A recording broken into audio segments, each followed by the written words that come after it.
gentlemen.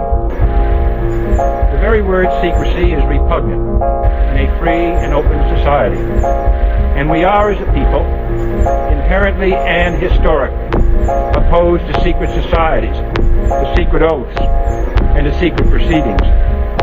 We decided long ago that the dangers of excessive and unwarranted concealment of pertinent facts far outweighed the dangers which are cited to justify it.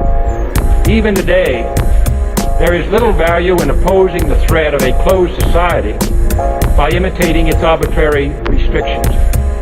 Even today, there is little value in ensuring the survival of our nation if our traditions do not survive with it. And there is very grave danger that an announced need for increased security will be seized upon by those anxious to expand its meaning to the very limits of official censorship and concealment. That I do not intend to permit to the extent that it's in my control.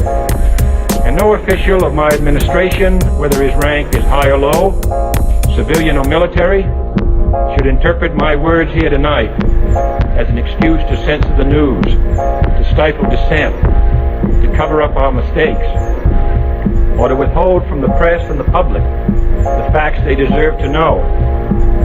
For we are opposed around the world by a monolithic and ruthless conspiracy that relies primarily on covert means for expanding its sphere of influence, on infiltration instead of invasion, on subversion instead of elections, on intimidation instead of free choice, on guerrillas by night instead of armies by day.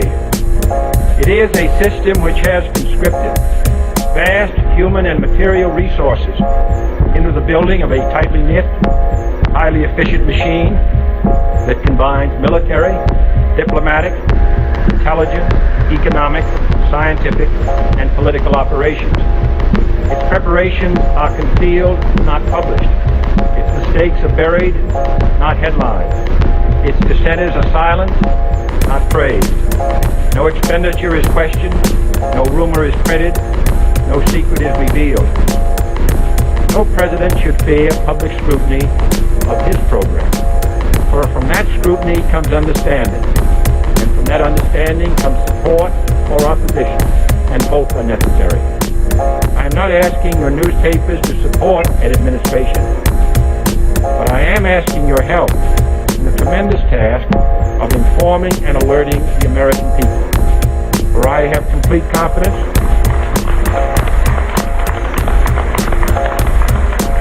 in the response and dedication of our citizens whenever they are fully informed. I not only could not stifle controversy among your readers, I welcome it. This administration intends to be candid about its errors, for as a wise man once said, an error doesn't become a mistake until you refuse to correct it.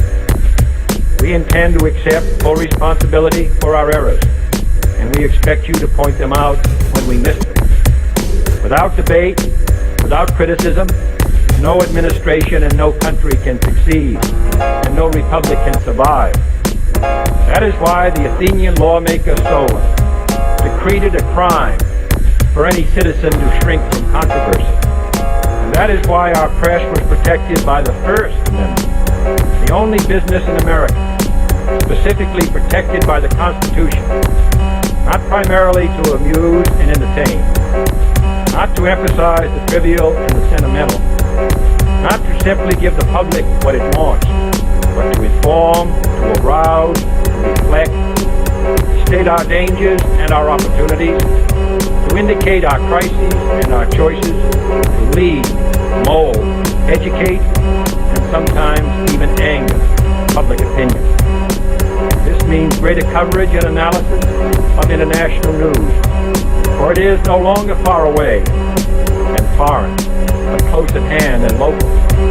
It means greater attention to improved understanding of the news, as well as improved transmission. And it means, finally, that government at all levels must meet its obligation to provide you with the fullest possible information outside the narrowest limits of national security. And so it is to the printing press.